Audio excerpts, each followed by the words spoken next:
Greetings again, my fellow YouTubers. This is the Big D, and this time I thought I'd give a special review of a classic movie. Maybe not a classic, but probably one of the most underrated and very rare gems of an animated movie. Now, this year actually marks the 80th anniversary of the great classic movie of The Wizard of Oz with Judy Garland. Well, y'all know that movie. We all know that movie and loved it for many years. But you probably never knew there was an animated movie of it. Now, there were animated, shorts and even a series that were loosely based on The Wizard of Oz. And I know one of those was Tales of the Wizard of Oz from 1961, which I gotta say was cute in some ways, but that's not what I want to talk about. I'm talking about this movie that was done about around the late 60s and early 70s because it was in limbo for some time, but it finally got released in 1972. Folks, prepare yourselves as I bring to you Journey Back to Oz. This film was originally produced by Filmation Associates, the studio that had already had many successful animated series under their belts, such as The New Adventures of Superman, plus other DC tunes like Aquaman, Batman, and stuff, before Hanna-Barbera did the Super Friends in 1973. Also, they were well known for doing the Archie series, as well as the original Sabrina the Teenage Witch animated series and its spin-off The Groovy Ghoulies, and Fat Albert, which that happened to premiere that same year. Yes, you heard me correctly. The Fat Albert starring Bill Cosby. Don't mind me mentioning his name. I know he's been in trouble lately, but I don't want to try and get on that subject. Thank you very much. But anyhow, this film's loosely based on the second Oz book, which, anyway, Dorothy and Toto are whisked away in another twister and end up back in Oz, where they actually get to encounter some new characters, like the signpost, which points in 3 different directions and can't even tell which way for Dorothy to go to or something. And then they meet 2 characters who would help them out. There was Winhead Stallion III, who was a former merry-go-round horse, loosely based on, a character from another Oz book, and actually based off of some from 2 Oz books, as a matter of fact. I think it was the 3rd one. Then there was the final Oz book. I forgot what their names were. I apologize for that, folks. And don't mind me. I can't help myself from saying that. I apologize.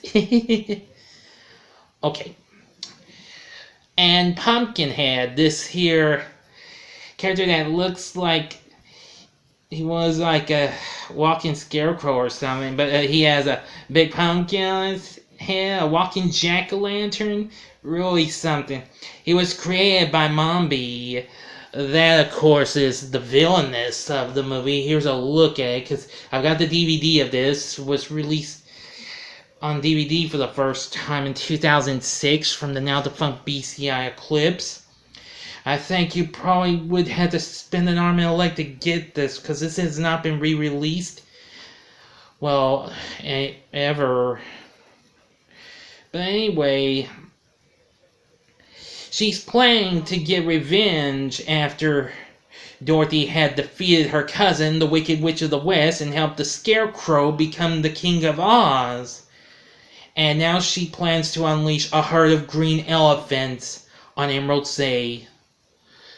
So, even when trying to get the help from the king himself, the Scarecrow, he can't help, but Dorothy tries her friends, the Tin Woodsman and the Cowardly Lion, but they're scared of what could happen to them.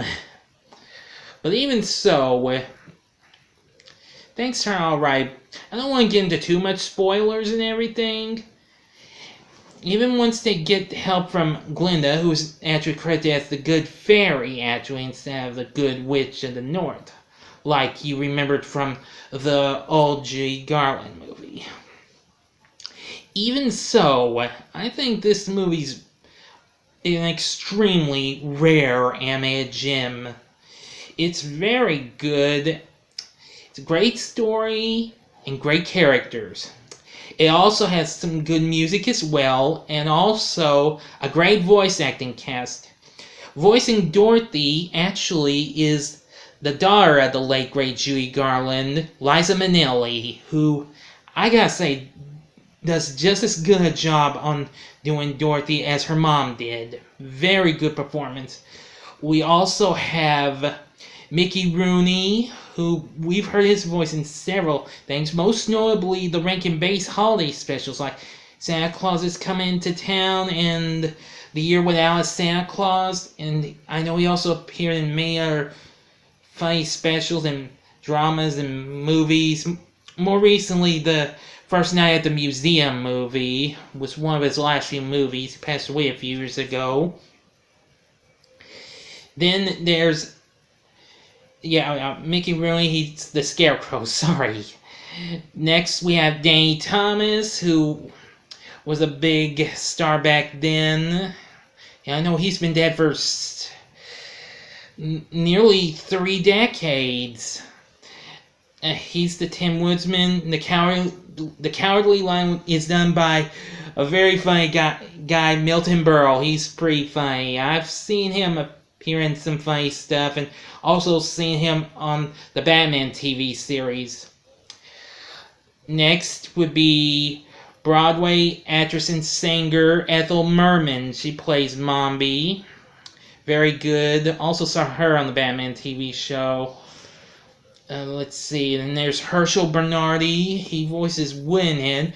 Bernardi was best known for doing some movies and TV shows and also voice acting work. Most notably, he was known as the original voice of Charlie the Tuna for Star Kiss Tuna. He also did the Jolly Green Giant and also that famous How Many Licks Does It Take to get to the Tootsie Roll center of a Tootsie Pop in the old Tootsie Pop commercials you all probably remembered.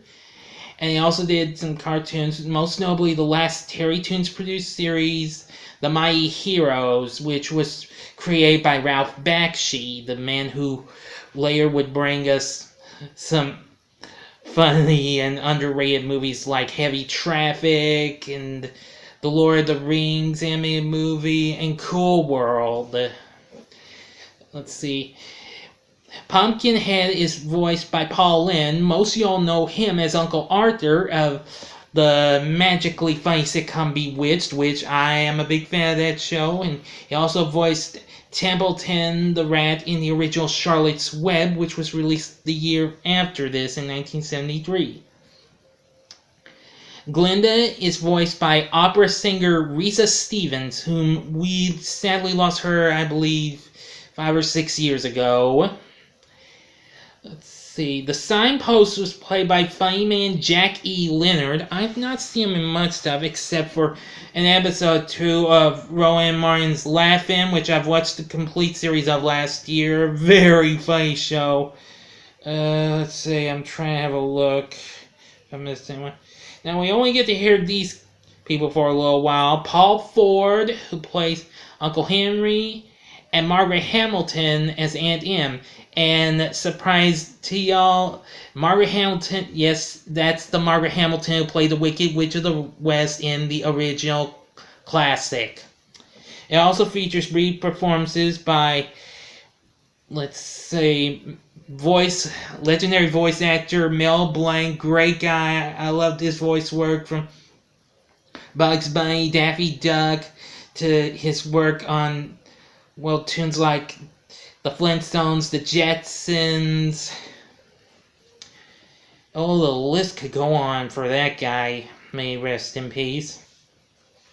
Larry Storch, who actually recently did work on Sabrina the Teenage Witch and also on The Groovy Ghoulies. He also starred in Filmation's The Ghostbusters live-action series with Forrest Tucker, both of which starred in the cult classic 60s Western war satire F Troop. Very funny show. I have that show on DVD.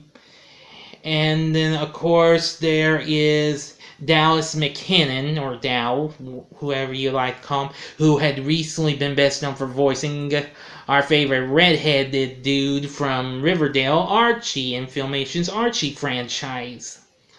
Yep. But anyway, if you ever find Journey Back to Oz, check it out.